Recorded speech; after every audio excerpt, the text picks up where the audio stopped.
तो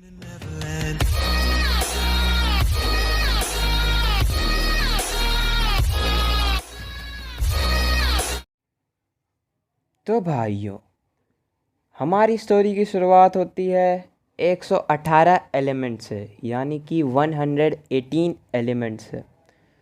अब इन एलिमेंट्स को हम उनकी प्रॉपर्टीज़ के हिसाब से 3 कैटेगरीज में डिवाइड कर सकते हैं। पहला है मेटल्स, दूसरा है नॉन मेटल्स, तीसरा है मेटलॉइड्स। मेटल्स ये इलेक्ट्रॉन्स दे देता है और कैटायन फॉर्म करता है। अब तुम सोच रहे होगे कि ये कैटायन क्या है। तो भाइयों, कैटायन हम बोलते हैं पॉजिटिवली चार्ज आयंस को। मेटल्स बेसिकली अपने इलेक्ट्रॉन्स दे देते हैं और पॉजिटिवली चार्ज हो जाते हैं। मेटल्स के एग्जांपल हैं sodium, potassium, iron, aluminium etcetera. अब बात करते हैं नॉन मेटल्स की। ये इलेक्ट्रॉन्स गेन करते हैं, यानी कि रिसीव करते हैं एंड एनायन फॉर्म करते हैं। अब तुम फिर सोच रहे होगे कि ये एनायन किसे कहते हैं, तो डरो मत भाइयों। एनायन हम बोलते हैं नेगेटिवली चार्ज आयंस को। नॉन मेटल्स के एग्जांपल हो गए फिर carbon, oxygen, hydrogen, nitrogen etcetera. अब बात करते हैं लास्ट वाले कैटेगरी की, जो कि है मेटलॉइड्स। ये दोनों की प्रॉपर्टी शो करता है, मेटल्स की भी और नॉन मेटल्स की भी। और इसके एग्जांपल हैं सिलिकॉन, जर्मेनियम, आर्सेनिक एट्सेट्रा। अब आगे बढ़ते हैं और बात करते हैं अपने नेक्स्ट टॉपिक की, जो कि है physical properties of metals. Metals अपने प्योर स्टेट में शाइनी होते हैं, इसी को हम लस्ट्रस बोलते हैं। मेटल्स बहुत ही ज़्यादा हार्ड एंड टफ होते हैं। जनरली सारे मेटल्स रूम टेम्परेचर पे सॉलिड होते हैं, देखो। और मेटल्स बहुत ही ज़्यादा अच्छे कंडक्टर्स होते हैं इलेक्ट्रिसिटी एंड हीट के। मेटल्स की boiling and melting point generally high होती है। मेटल्स को हम हैमर से मार के थिन शीट्स में कन्वर्ट कर सकते हैं। सबसे मोस्ट मेलेबल मेटल्स हैं सिल्वर और गोल्ड। ये सबसे ज़्यादा मेलेबल होते हैं, मतलब अगर इनको तुम पीटोगे तो इनकी बहुत बड़ी चादर बना सकते हो, ऐसा टाइप कम मेटल्स में। फिर आती है डक्टिलिटी। मेटल्स को वायर में ट्रांसफॉर्म किया जा सकता है, और सबसे ज़्यादा मोस्ट डक्टाइल मेटल है गोल्ड। लाइक सीरियसली, इससे तुम बहुत पतली तार खींच सकते हो और बहुत लंबी वाली, ऐसा टाइप। अब बात करते हैं नेक्स्ट प्रॉपर्टी की, जो कि है सोनोरस। मेटल्स को हीट करने पे एक रिंगिंग साउंड प्रोड्यूस होती है। मेटल्स की डेंसिटी बहुत ज़्यादा हाई होती है। इनके पास हाई टेंसाइल स्ट्रेंथ होता है, मतलब ये हाई प्रेशर को झेल सकते हैं। अब देखो, ऐसा है कि मेटल्स की प्रॉपर्टीज़ याद कर लेना क्या, याद हो ही गई होगी, इतनी इजी तो है। और इसी का बस अपोजिट लिख देना नॉन मेटल्स वाले में। लाइक सिंपल भाई, इतना सिंपल कुछ नहीं हो सकता। चलो फिर भी देख लेते हैं एक बार physical properties of non metals. Non metals non lustrous होते हैं, मतलब इनके पास साइन नहीं होता इनका सरफेस। फिर ये ब्रिटल होते हैं, मतलब इन्हें हैमर मारने पे ये टूट जाते हैं। ये ना ही मेलेबल होते हैं, ना ही डक्टाइल होते हैं। इनकी मेल्टिंग एंड बॉइलिंग पॉइंट बहुत ज़्यादा लो होती है। ये पुअर कंडक्टर्स होते हैं इलेक्ट्रिसिटी और हीट के। इनके पास बहुत कम होता है टेंसाइल स्ट्रेंथ, मतलब वेरी लो टेंसाइल स्ट्रेंथ होती है इनकी। और ये सॉलिड एंड गैसियस स्टेट में प्रेजेंट होते हैं रूम टेम्परेचर पे। याद रखना, सॉलिड एंड गैसियस। फिर इनकी डेंसिटी बहुत कम होती है। ये सारी प्रॉपर्टीज़ याद कर लेना, एग्ज़ाम में पूछ सकते हैं, लाइक सीरियसली। अब देखो, केमिस्ट्री की बात हो रही है एंड एक्सेप्शंस ना आए, ऐसा तो हो ही नहीं सकता। तो चलो आगे बढ़ते हैं नेक्स्ट टॉपिक पे, जो कि है exceptions in metals and non metals. जैसा कि हम जानते हैं सारे मेटल्स लस्टरस होते हैं, ऐसा हमने पढ़ा भाई अभी। लेकिन एक मेटल है जो कि है सोडियम, वो नॉन लस्टरस होता है भाई। वैसे ही सारे नॉन मेटल्स नॉन लस्टरस होते हैं, लेकिन एक नॉन मेटल है जो कि है आयोडीन, वो बहुत ज़्यादा लस्टरस होता है।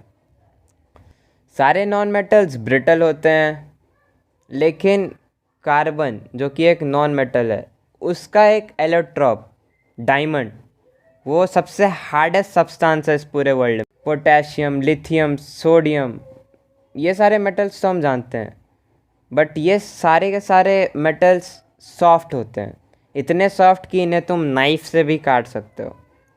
समझ रहे हो कितने सॉफ्ट है भाई ये।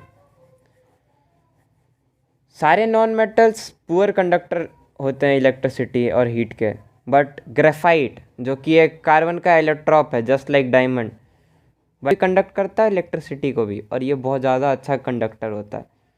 और ये बता सकते हो तुम मुझे कहाँ पे ये प्रेजेंट होता है? लाइक इसका एग्जांपल बताओ, कहाँ पे ये यूज़ होता है ग्रेफाइट?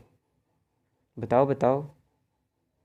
बहुत ज़्यादा यूज़ करते हो, मतलब करते थे एक्चुअल में। हाँ, हम यूज़ करते थे इसको बहुत ज़्यादा बचपन में।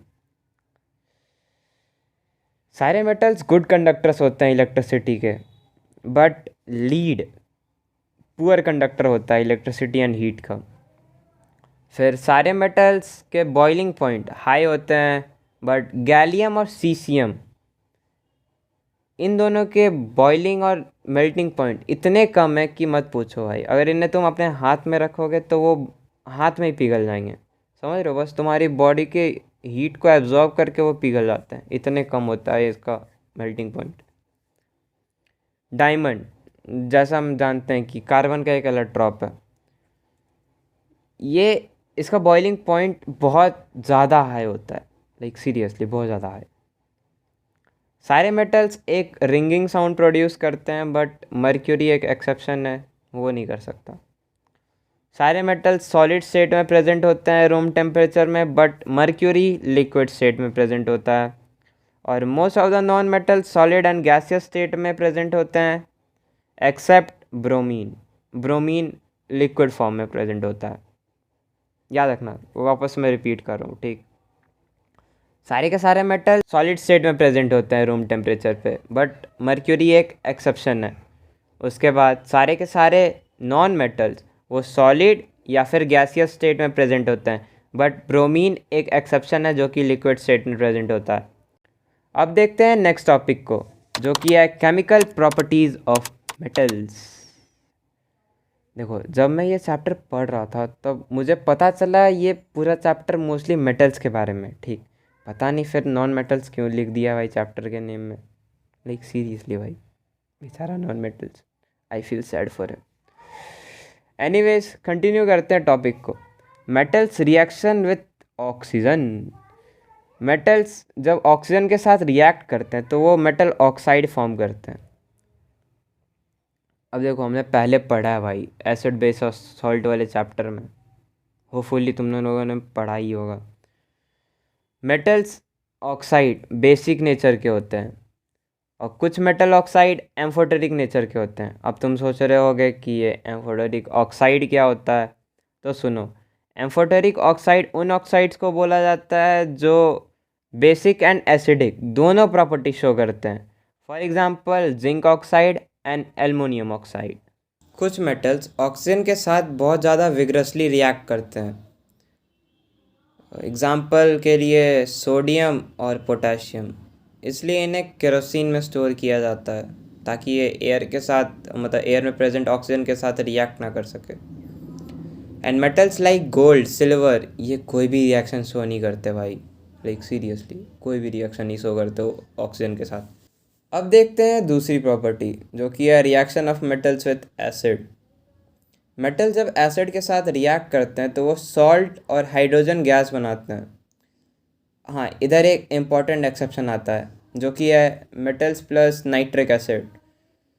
ये सॉल्ट तो फॉर्म करता है, लेकिन हाइड्रोजन की जगह वाटर फॉर्म करता है। क्यों? क्योंकि नाइट्रिक एसिड एक ऑक्सीडाइजिंग एजेंट है। मेटल जब नाइट्रिक एसिड के साथ रिएक्ट करते हैं तब हाइड्रोजन गैस के जगह वो वाटर फॉर्म करते हैं, बिकॉज नाइट्रिक एसिड क्या है? एक oxidizing agent. But magnesium and manganese दो ऐसे मेटल्स हैं जो डाइल्यूट HNO3 के साथ रिएक्ट करने पे हाइड्रोजन गैस प्रोड्यूस करते हैं।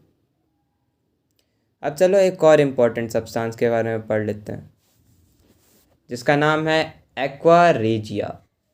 ये 3 parts concentrated HCl and 1 part HNO3 के मिक्सिंग से बनता है। एंड ये हाईली कोरोसिव होता है and even gold and silver को भी डिजॉल्व कर सकता है। लाइक सीरियसली इतना कोरोसिव होता है भाई।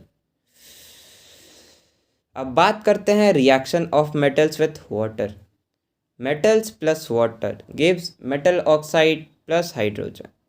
वाटर के साथ रिएक्ट करने पे metals metal oxide and hydrogen gas produce करते हैं एंड मेटल ऑक्साइड वाटर के साथ रिएक्ट करने पे मेटल हाइड्रोक्साइड फॉर्म करता है।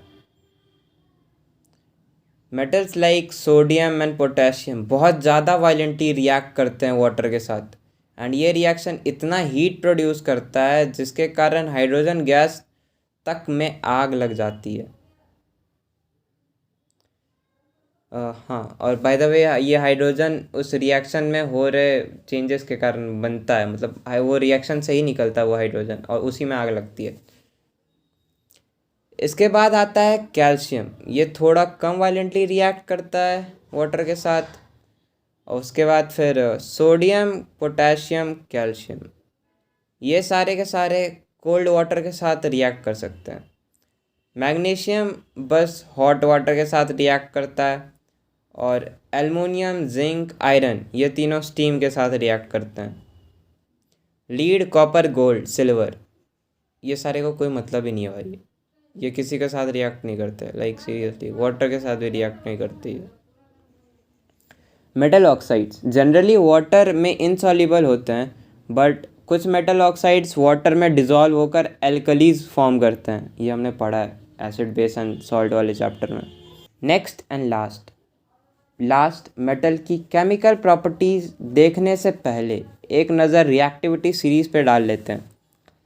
इसमें सबसे टॉप पे आता है पोटेशियम, जो कि सबसे ज़्यादा मोस्ट रिएक्टिव है। उसके बाद हम जैसे जैसे नीचे जाएंगे वैसे वैसे रिएक्टिविटी घटती जाती है। सेकंड में सोडियम आता है, थर्ड में कैल्शियम आता है एंड सो ऑन। सबसे लास्ट होता है रिएक्टिविटी सीरीज़ का गोल्ड, वो सबसे लीस्ट रिएक्टिव होता है। अब तुम सोच रहे हो इधर हाइड्रोजन क्या कर रहा है? हाँ रुको मैं बता रहा। Hydrogen as a baseline use किया जाता है इधर, ठीक। लाइक वो पता करता है कि कौन सा मोस्ट रिएक्टिव है एंड कौन सा लो रिएक्टिव। बस इतना ही याद रखो भाई, ये नहीं पूछने वाला ऐसे। जैसे कि तुम देख सकते हो एक्टिविटी सीरीज में पोटेशियम सबसे टॉप पे है क्योंकि ये सबसे ज़्यादा रिएक्टिव मेटल होता है एंड फिर गोल्ड आता है जो सबसे लीस्ट रिएक्टिव होता है सबसे नीचे। जब मेटल्स रिएक्ट करते हैं किसी दूसरे मेटल के सॉल्यूशन से तो जो मोस्ट रिएक्टिव मेटल होगा वो लो रिएक्टिव वाले को डिस्प्लेस कर देगा एंड ये एक्टिविटी सीरीज़ के अकॉर्डिंग ही होता है।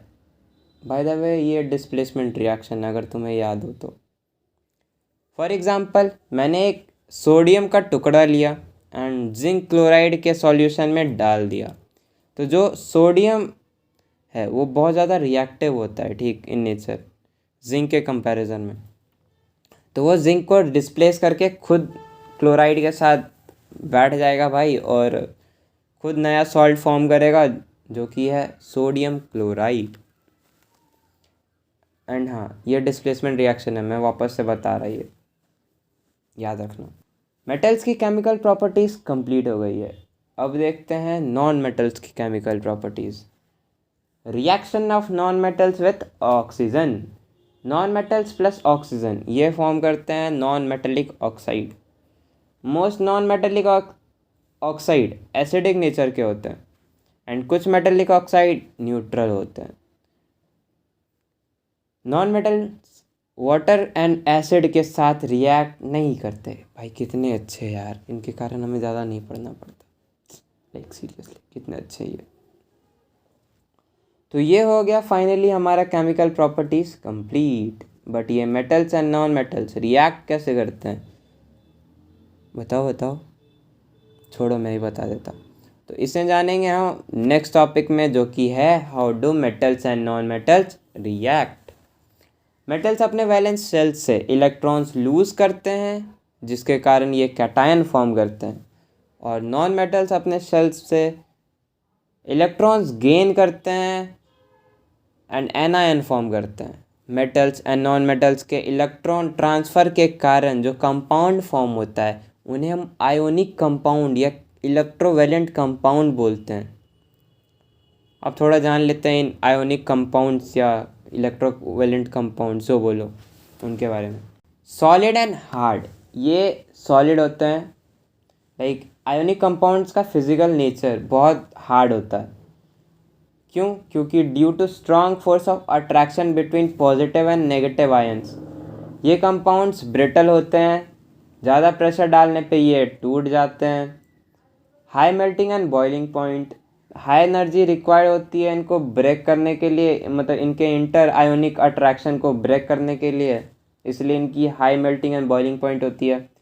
ये वाटर में सॉल्युबल होते हैं और इनसॉल्युबल होते हैं केरोसिन और पेट्रोल में। कंडक्शन ऑफ इलेक्ट्रिसिटी, ये बस देखो कंडक्शन ऑफ इलेक्ट्रिसिटी के लिए मूवमेंट होना चाहिए चार्जेस में, ठीक। और ये कंडक्ट कर सकते हैं बस मोल्टन स्टेट में, सॉलिड स्टेट में ये कंडक्ट नहीं करते। मोल्टन या लिक्विड स्टेट में बस कंडक्ट करते हैं इलेक्ट्रिसिटी है। देखो हमने ये सब तो पढ़ लिया मेटल्स के बारे में कि वो क्या है, उनकी क्या प्रॉपर्टीज़ है, वो किन से रिएक्ट करते हैं, एट्सेट्रा एट्सेट्रा। बट ये मेटल्स होते कहाँ हैं एंड हमें मिलते कैसे हैं? तो भाइयों ये हम पढ़ेंगे नेक्स्ट टॉपिक में, जो कि है अकरेंस ऑफ मेटल्स। मेटल्स जो होते हैं वो अर्थ की क्रस्ट से मिलते हैं, बट फिर से ये मेटल्स फिर फ्री स्टेट में हमें नहीं मिलते, ठीक। लाइक ये मेटल्स फ्री फॉर्म में नहीं होते। तो चलो देखते हैं ये मेटल्स को ऑब्टेन कैसे किया जाता है।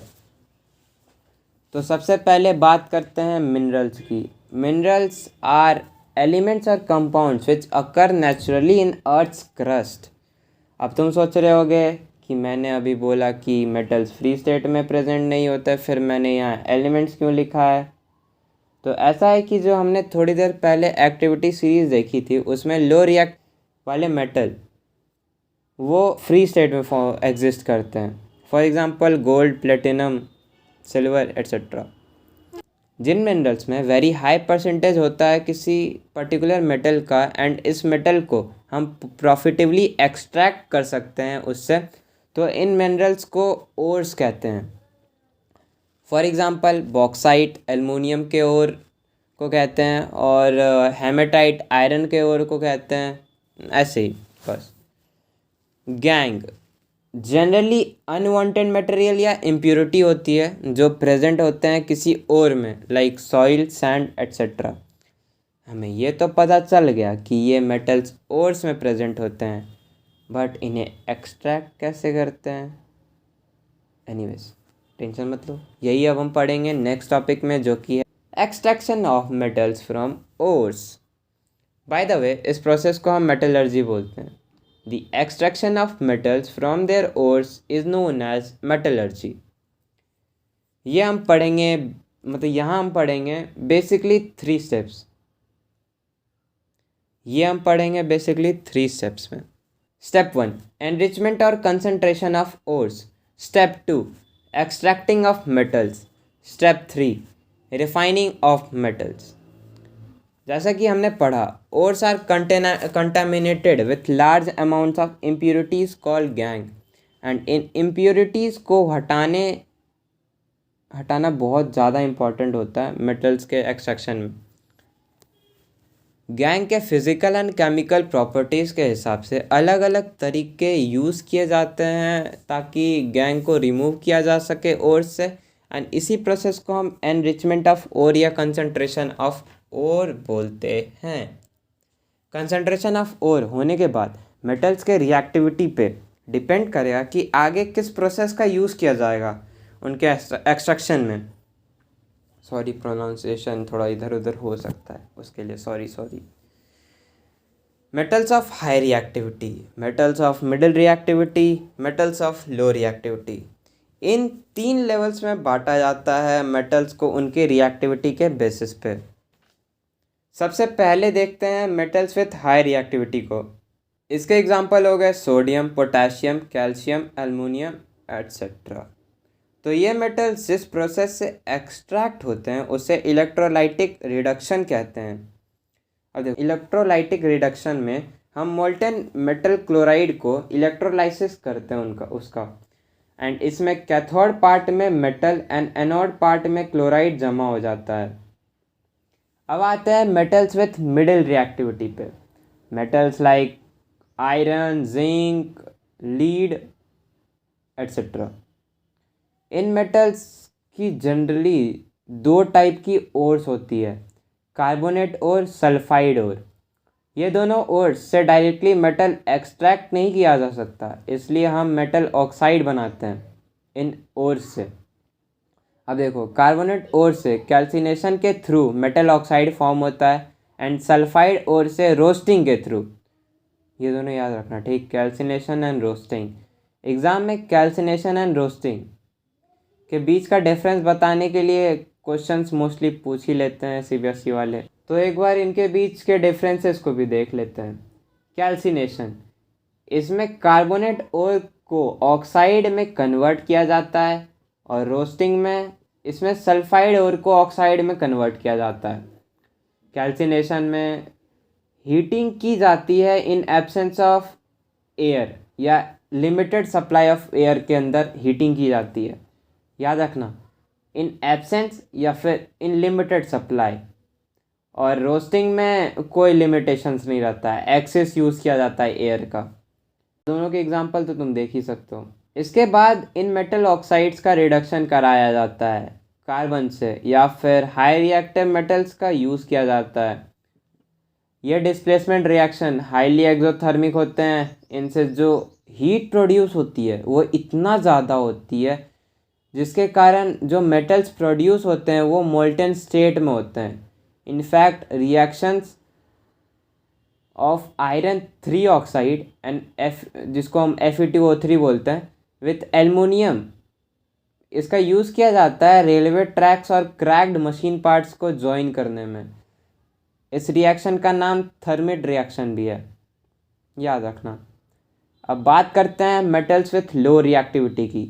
लो रिएक्टिविटी वाले मेटल्स भी सल्फाइड ओर से ही एक्सट्रैक्ट किए जाते हैं। इनके एग्जांपल हैं मर्क्यूरी और कॉपर। इनके ऑक्साइड्स को जो रोस्टिंग के बाद, इनके ऑक्साइड्स को जो रोस्टिंग के बाद ऑब्टेन होती है, उससे बस हीट करने से उनका रिडक्शन हो जाता है, हमें मेटल मिल जाता है भाई। एक्सट्रैक्शन ऑफ मर्क्यूरी, सिल्वर ओर में ऑक्सीजन के साथ इसकी रोस्टिंग होती है और ये मर्क्यूरी ऑक्साइड बनाता है, ठीक, और उसके साथ सल्फाइड गैस। और उसके बाद फिर इस मर्क्यूरी ऑक्साइड को गर्म किया जाता है, उसके कारण रिडक्शन होता है इसका और हमें मेटल मिल जाता है मर्क्यूरी का, प्लस ऑक्सीजन गैस भी।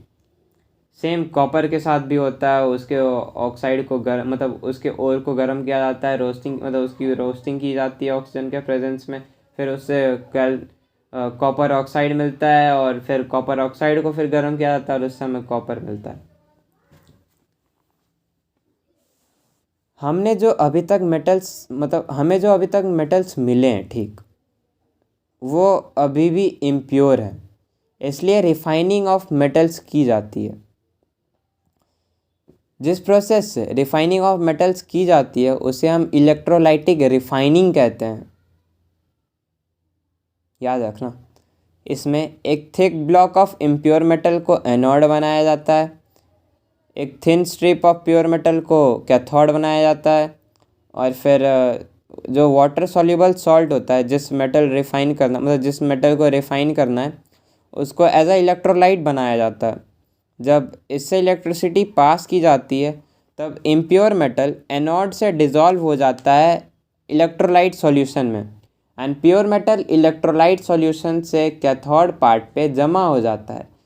जो सॉल्युबल इम्प्योरिटीज़ है वो सॉल्यूशन में डिज़ोल्व हो जाती है एंड इनसॉल्युबल इम्प्योरिटीज सेटल हो जाती है बॉटम में एज एनोड मड। चलो अब बस कुछ मिनट्स में टॉपिक ख़त्म हो जाएगा, तो नेक्स्ट टॉपिक की बात करते हैं जो है कोरोजन।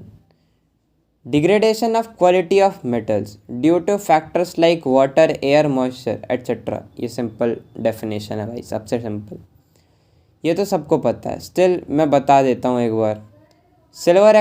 सिल्वर आर्टिकल्स काले हो जाते हैं, सिल्वर के बने सामान काले हो जाते हैं उन्हें जब हम कुछ टाइम के लिए हवा के कांटेक्ट में छोड़ दें, हवा के कांटेक्ट में मतलब खुले में छोड़ दें उसे, ठीक, तो वो काले हो जाते हैं।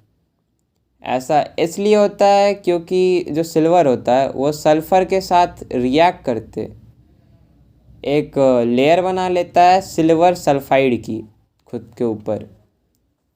फिर देखते हैं कॉपर। एयर में प्रेजेंट मॉइस्ट कार्बन डाइऑक्साइड के साथ रिएक्ट करके धीरे धीरे अपनी ब्राउन शाइनी सरफेस लूज़ कर देता है और एक ग्रीनिश कोटिंग आ जाती है उसके सरफेस पे। इस ग्रीनिश सब्सटेंस का नाम है कॉपर कार्बोनेट। ये तो बहुत पहले से पता है हम सबको। देखो ये वाला जो हम बात करने वाले हैं उसके बारे में बोल रहा, ये तो सबसे पहले पता है भाई, फर्स्ट चैप्टर में ही पढ़ा था हमने। आयरन को जब हम लंबे समय तक खुले में छोड़ देते हैं तो ब्राउन फ्लैकी सब्सटेंस फॉर्म हो जाता है जिसे हम रस्ट कहते हैं। इसे ही हम रस्टिंग ऑफ आयरन भी कहते हैं। अब देखो हम आयरन को ऐसे ही रस्ट लग कर ख़राब होने तो दे नहीं सकते, इसलिए डिफरेंट वेज यूज़ किए जाते हैं आयरन के रस्टिंग को प्रिवेंट करने के लिए। एंड वो प्रोसेसेस हैं painting, oiling, greasing, galvanizing, chrome anodizing, making of alloy. इन सारे प्रोसेस में से हम बस दो प्रोसेस को थोड़े डिटेल में पढ़ेंगे, उसके बाद हमारा चैप्टर हो जाएगा ख़त्म। तो सबसे पहले बात करते हैं गैल्वेनाइजेशन की। इस मेथड में स्टील एंड आयरन पे एक थिन लेयर ऑफ जिंक की कोटिंग कर दी जाती है जिससे आयरन एंड स्टील में रस्ट नहीं लगे। फिर बात करते हैं एलॉय की। एलॉय एक होमोजेनियस मिक्सचर है, वापस मैं रिपीट कर रहा, एलॉय एक होमोजेनियस मिक्सचर है टू और मोर मेटल्स या मेटल एंड नॉन मेटल्स का। सिंपल बता रहा वापस से, एलॉय एक होमोजेनियस मिक्सचर है टू और मोर मेटल्स या मेटल एंड नॉन मेटल्स का। एलॉइंग की हेल्प से मेटल के प्रॉपर्टीज़ को हम इम्प्रूव कर सकते हैं, like changing the melting point, conductivity, electricity conductivity उनकी चेंज कर सकते हैं, उनकी हार्डनेस, रस्टिंग से उनको प्रिवेंट कर सकते हैं, etcetera. Like for example iron में हम देखो, आयरन हमें पता है इन प्योर स्टेट, याद रखना, वो सॉफ्ट और स्ट्रेचेबल होता है, मतलब बहुत ज़्यादा कमज़ोर होता है आयरन। उसके साथ जब कार्बन मिल जाता है तो बहुत ज़्यादा हार्ड हो जाता है, सीरियसली। और फिर आता है आयरन निकल प्लस क्रोमियम। ये एलॉय को हम जानते हैं स्टेनलेस स्टील के नाम से। तो इसी के साथ हमारा चैप्टर होता है यहाँ कंप्लीट। जाने से पहले एक बार डिस्क्रिप्शन चेक कर लेना वीडियो का, उसमें कुछ इम्पोर्टेंट चीज़ें दे दी है मैंने, सो याद से देख लेना एक बार। एंड हो तो वो सब्सक्राइब वाला बटन भी दबा कर जाना, वीडियो बनाने में बहुत मेहनत लगी है। चलो मिलते हैं अगले वीडियो में, तब तक के लिए दाते भाइयों।